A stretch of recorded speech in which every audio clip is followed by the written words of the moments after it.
Doctor Hamid المشرقی صاحب، میں آپ سے یہ جاننا چاہتا ہوں کہ عالمی برادری اور طاقتیں جو ہیں وہ دہشت گردگی تو بھرپور انداز سے مخالفت کرتی ہے ڈاکٹر صاحب، لیکن بھارتی موقف کی ابھی تک حمایت کوئی ملک جو ہے وہ مجھے نظر نہیں آیا باضابطہ کھل کر سامنے آیا کر کوئی حمایت کرے۔ کیوں نہیں کر رہا ڈاکٹر صاحب؟ کیا وجہ ہے حامد بھائی، اور کیا کہیں گے آپ اس پر؟ اس کی اندرونی کہانی کیا سمجھ رہے آپ؟ اب دیکھیے، بات یہ ہے کہ چونکہ بھارت نے ہر بار پاکستان پر جھوٹا الزام لگایا، چاہے وہ پلوامہ ہو، چاہے وہ اڑی ہو، چاہے وہ پٹھان کوٹ حملہ ہو، اس کے بعد خود بھارتی اداروں نے اور بھارتی رپورٹ سے ثابت ہوا، انٹرنیشنل انویسٹیگیشن سے ثابت ہوا کہ یہ سب جھوٹے الزام تھے پاکستان پہ۔ اب باقی جو دنیا ہے وہ یہ بات جانتی ہے کہ بھارت کے جھوٹے الزامات کی حمایت کرنے کے نتیجے میں ان ممالک کو اور ان کی انٹیلیجنس کو اور ان کے دفتر خارجہ کو بعد میں شرمندگی اٹھانی پڑتی ہے۔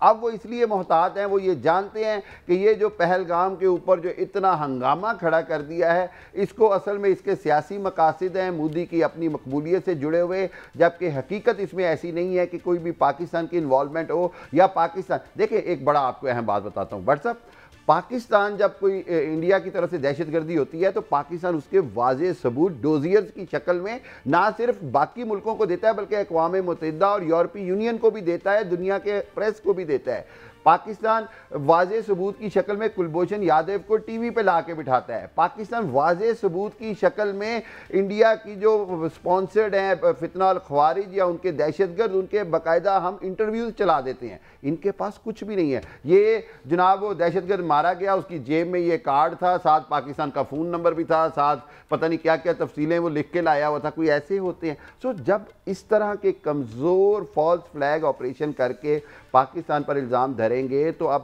آج کی جو ماڈرن دنیا ہے، مہذب ملک اور ذمہ دار ملک اب احتیاط کرتے ہیں انڈیا کا کسی بھی طرح اس طرح کے الزامات پر ساتھ دینے سے۔ اسی لیے انڈیا کو بڑی مایوسی ہے، اور وہی بات میں کرتا ہوں کہ دیکھیں، آج امریکہ نے واضح طور پر کہہ دیا کہ جی دونوں ملک مل کے خود طے کر لیں گے اور ہم اس پر سوچ بچار کے بعد کوئی فیصلہ کریں گے۔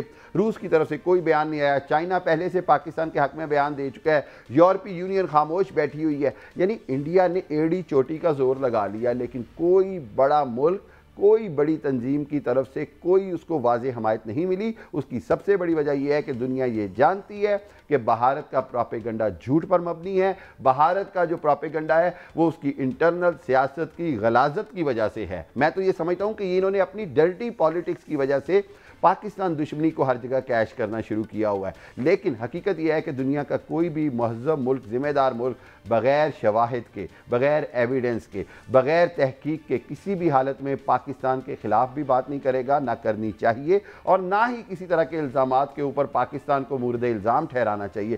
میرا خیال ہے یہی بہت بڑی مودی کی شکست ہے، اور اسی وجہ سے ابھی تک یہ جو پچھلے 4-5 دنوں سے ہر روز یہ رات کو حملہ کر کے سوتے ہیں، صبح سوچتے ہیں شاید ہم پاکستان کو پتہ نہیں فتح کر لیں گے، اگلے دن پھر آگے چلے جاتے ہیں۔ آپ دیکھیں کہ اب انڈین میڈیا جناب پہلے 2 دن میں حملے کی بات کر رہا تھا، پھر 7 دن میں، اب 15 دن میں۔ تو ان کو پتہ ہے کہ ان کے اتنی جرت نہیں ہو سکتی، اور اگر اس طرح کی حماقت کریں گے تو نہ تو ان کو دنیا کی حمایت ملے گی اور بھرپور پاکستان کی طرف سے جواب بھی ملے گا۔ درست فرما رہے ہیں قابل احترام میجر جنرل صاحب۔ میں نے بریک پر جانے سے پہلے بات کی تھی کہ بھارت کے سندھ طاس معاہدے کو معطل کرنے کے متنازع جو فیصلہ ہے، غیر قانونی فیصلے کو عالمی بینک میں چیلنج کرنے پر غور شروع کر دیا ہے حکومت پاکستان نے۔ یہ بات میں نے بھی کی تھی۔ اسی کے متعلق میں آپ سے جاننا چاہوں گا کہ آپ کیا سمجھتے ہیں کہ بھارت کی آبی جو جارحیت ہے اس کو دیکھ کر کیا آپ کو امید کیا ہے کہ عالمی بینک اس تنازع کو حل کرنے میں کوئی مدد کر سکتا ہے، یا یہ بالکل بیکار چیز ہے، بھارت صرف تلوار کی زبانی سمجھتا ہے، وہ اس طرح ماننے والا نہیں؟ کیا سمجھتے ہیں جنرل صاحب؟ میں اس پہ یہ دیکھیں کہنا چاہوں گا کہ ہمیں انڈیا سے ڈیل کرتے وقت ایک پرو ایکٹیو اپروچ رکھنی چاہیے۔ ہمیں ٹٹ فار ٹیٹ پالیسی تو چلو ٹھیک ہے، بٹ ہمیں اس سے آگے جانا ہوگا۔ ہمیں وہ تمام اقدام لینے ہوں گے جس کے تحت یہ آئندہ سے جرات نہ کریں۔ مثال کے جیسے آپ نے کہا کہ ورلڈ بینک میں جا رہے ہیں، ہمیں پوری اس کی تیاری کرنی چاہیے، اور اگر ہمیں ضرورت پیش آتی ہے تو ہمیں بالکل اس کو ورلڈ بینک میں لے کے جانا چاہیے۔ پھر ہمیں تیاری کرنی چاہیے کہ ہم اسے انٹرنیشنل کورٹ آف جسٹس میں لے کے جائیں، تمام اس پہ اسپیڈ ورک، پیپر ورک اور پوری تیاری کر لینی چاہیے۔ اور جیسے اگر ہمیں موقع ملتا ہے اور حالات شیپ اپ जैसे होते हैं उसके मुताबिक हमें इंटरनेशनल कोर्ट ऑफ जस्टिस में मोदी को भी ले जाना चाहिए, इनकी गवर्नमेंट को भी ले जाना चाहिए। फिर हमें यूनाइटेड नेशन की सिक्योरिटी काउंसिल के जो 15 मेंबर होते हैं उसमें 10 मेंबर हर 2 साल बाद चेंज होते हैं, हम उसके भी मेंबर हैं, हमें उसकी भी पूरी तैयारी करनी चाहिए। तमाम हमें डोजियर वगैरह तमाम सबूतों के साथ, तमाम शवाहिद के साथ हमें पूरी तैयारी कर लेनी चाहिए। और अगर ज़रूरत पेश आए तो हमें फ़ौरन ही यूनाइटेड नेशन की सिक्योरिटी काउंसिल का इजलास बनाना चाहिए, हमें OIC में जाना चाहिए। OIC के 57 ममालिक हैं, हमें उसके मुसलमानों पर जो जुल्म ढा रहे हैं, पूरी वैली मुसलमानों मेजॉरिटी में 90% मुसलमान रहते हैं, तो हमें उन्हें बताना चाहिए कि देखें इस वाक़े के बाद उन्होंने मुसलमानों को किस बेदर्दी से मार रहे हैं, उनकी जो जायदादें हैं। अभी आज जैसे रिपोर्ट आई कि पहलगाम में एक्चुअली वहाँ पे जो लोगों ने ज़मीनें ली हुई थी उनसे अभी इन्होंने ज़मीनें ज़ोर ज़बरदस्ती वापस ले रहे हैं और उन्हें मुख्तलिफ बहानों से उनके खिलाफ मुकदमे कर रहे हैं, उन मारपीट के निकाल रहे हैं, और ओवरनाइट इन्होंने वहाँ 90 साल की लीज़ को 40 साल पे कर दिया है। तो हमें OIC को भी टैप करना चाहिए, वहाँ ये लेके जाना चाहिए और उन पे आगे अपने मुकदमा लड़ना चाहिए।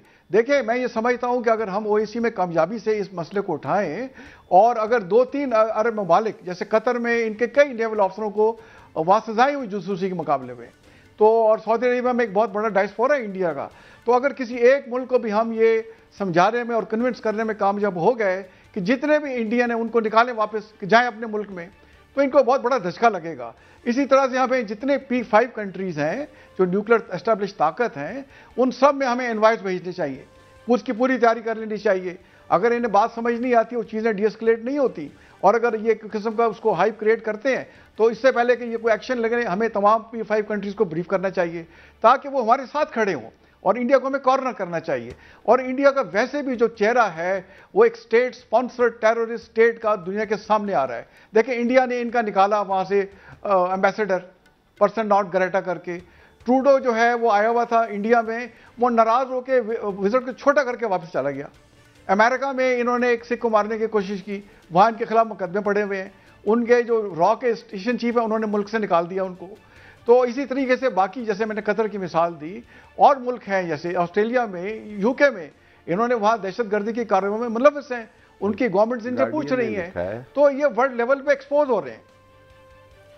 जनरल साहब आपकी सारी बातें दुरुस्त हैं, लेकिन मैं आपकी जनरल साहब बात को तस्लीम कर चुका हूं, मैं दुरुस्त हूं, एग्री हूं, लेकिन जनरल साहब जिस मुआशरे में मैं फिर रहा हूं, जिस अवाम की पल्स को मैं चेक कर रहा हूं, वो अब तंग आ गए हैं पाकिस्तानी अवाम। जो मकबूजा कश्मीर में जारियत हो रही है, जो गजा के मुसलमानों के साथ हो रही है, ये सब भारत का एक प्रोपेगेंडा है, और ये ताने बाने अगर आप देखें तो कहां कहां इसके जुड़े हुए हैं। मुझे जो समझ आ रही है, मेरी पाकिस्तानी कौम जो है अब वो तैयार खड़ी है भारत को मुंह तोड़ जवाब देने का। पाक फौज के पल्स के बारे में मुझे कुछ बताना पसंद करेंगे इस वक्त जनरल साहब? देखिए पाकिस्तानी फ़ौज जो है वो हर दम तैयार रहती है। देखिए हमारी डिफेंसिव फॉर्मेशन जो है, मैंने खुद as a young officer, as a senior commander Azad Kashmir में मैंने सर्विस की हुई है, मैं ऑपरेशनल कमांडर गिलगित बल्तिस्तान में भी रहा हुआ हूँ, और मैं बलूचिस्तान में 4 साल as a senior military commander भी रहा हूँ। तो देखिए हमारी फ़ौज हर वक्त तैयार होती है।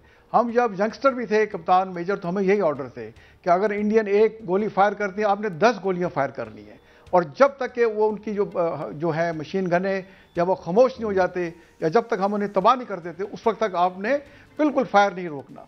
तो हमारे ऑर्डर बड़े क्लियर हैं।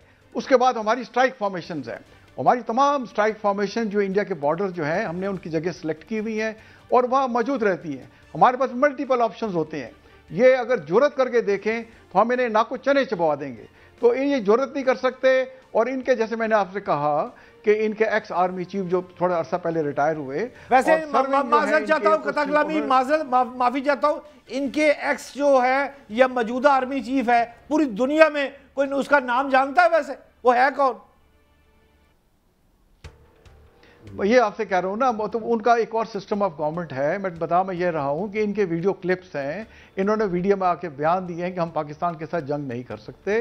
तो आप ये देखेंगे कि ये गिजट भपकियाँ हैं, और मोदी ने ये सारी जो कार्रवाई की, एक तो पाकिस्तान में बड़ी पॉजिटिव डेवलपमेंट्स हो रही थी, और दूसरा ये था कि वो जो जायदादें हैं मुसलमानों की, कश्मीरियों की वैली में, उन पर नाजायज़ कब्जा करना चाहता था। और तीसरी चीज़ ये है, जैसे बिहार की स्टेट में इलेक्शन आ रहे हैं, इन्हें वोटों की ज़रूरत है, तो इन्हें पाकिस्तान दुश्मनी का जो राग ये अलावा ये 3-4 चीज़ें हैं जिसकी वजह से इन्होंने ये किया। अब वक्त आने के साथ आप देखेंगे कि चीज़ें ये इनको जो इतना अंदर प्रेशर पड़ रहा है इंडिया के और बाकी मुल्क भी जो इनके साथ रहते हैं, इनके साथ बायलैटरल नेगोशिएशन में, वो इनको समझाएंगे और चीज़ें बेहतरी की तरफ चले जाएंगी। और इंडिया के अवाम को भी ये रियलाइज करना चाहिए। मैं उन्हें पैगाम देना चाहता हूँ, देखें अगर जो लास्ट 78 ईयर्स में हुआ, अगर हम यही करते रहेंगे तो इस इलाके के अवाम कब तरक्की करेंगे। देखें अगर इंडिया आज हमारे साथ कश्मीर का मसला हल कर लेता है अक़वाम मुत्तहिदा की करारदादों के मुताबिक, तो उनका 80-90 जो है अरब डॉलर का बजट है वो बहुत कम हो जाएगा और वो पैसा अपनी अवाम पे लगा सकते हैं।